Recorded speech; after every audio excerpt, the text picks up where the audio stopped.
Hey, and good to see you again. Let's look at some pronunciation. Ed, the past tense of verbs. The verbs often end in the two letters ed. And there are lots of these verbs, but we have three different pronunciations for past tense of verbs that end in ed, and none of them are ed. Go figure. We have id, or a d, or a t sound. We'll have a look at a few examples, and we'll also talk about how you're supposed to know which sound to make for which verb. Id. If the verb ends in a t or a d, award, defend, demand, they all end in a d. If we put them into the past, they have the id sound at the end. Awarded, defended, demanded. Faint, start. They are both ending in a t sound. And so if we put them in the past, we add ed. They also make the id sound. Fainted, started. The ed is never emphasized, past tense of a verb. So I'm trying not to emphasize that sound now, but please hear the differences. Awarded, defended, demanded, fainted, started, id.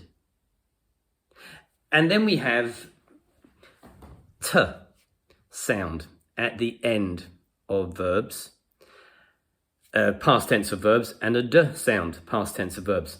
How do we know which is which? Well, this comes down to voiced and unvoiced sounds in English. And I appreciate that if we don't know what that is, that can be a little tough. But some of our sounds are unvoiced. We just have the air coming out. But if I feel my throat, there is no vibration. There's no movement there. It's just coming out. So, for example, the s sound at the end of kiss, there is no sound coming out. It's not voiced. This is an unvoiced verb. For unvoiced verbs, the ed sounds like a t. So let me give you some verbs, and then we'll together perhaps do that sound at the end. We have kiss, s is not voiced. Relax, again it's a s sound. Watch, ch. Kissed, relaxed, watched. Kissed, relaxed, watched. Some of these verbs can be difficult to pronounce. In particular, the verb ask. So the k sound is unvoiced, and therefore it's also in the past tense going to end in a t sound every time. We can cheat a little bit. We don't often say verbs on their own. They're often in a sentence. And perhaps you haven't done much work on connected speech, how we join them to the next words, and we'll do that in other videos. However, for this particular verb, ask, because it's one we use a lot, we can cheat. When we put it in the past, it should be asked. But that k-t is difficult. We can simply remove the k sound.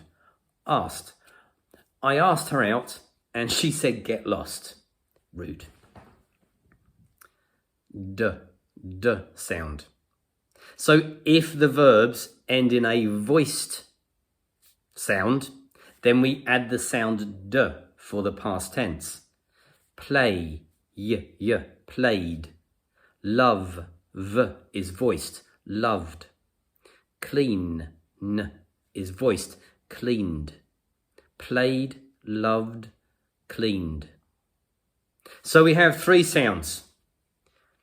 If it ends in a t or a d, then we add id, awarded, defended, demanded, fainted, started. If it ends in an unvoiced sound, then we add a t sound, kissed, relaxed, watched, asked, or asked. And if it's voiced, it's a d. Played, loved, cleaned. There is no way that you are going to remember this as you're speaking. That's just impossible. Hold on, I'm halfway through a sentence. I want to say, I loved the film. Love, that's a voice, that means it's a D. Wait for me, everybody. I'm thinking, I loved the film. No, it's going to take too long. That's crazy. But we can practice this. If we start to realize which verbs we are often using, our regular verbs in our normal day-to-day life, whether that's at school, in work, with family, friends, whatever it is, and then we can practice it, and then we can put it into our speech, into our everyday talking. I hope this has been helpful. I hope that you have learned something from this. Give me a subscribe, give me a like. I truly, truly love it. It's been a pleasure, as always. Jot some verbs down in the comments if we're not quite sure how to pronounce it. Have a go, and I will see you again soon. Thanks a lot. Bye-bye.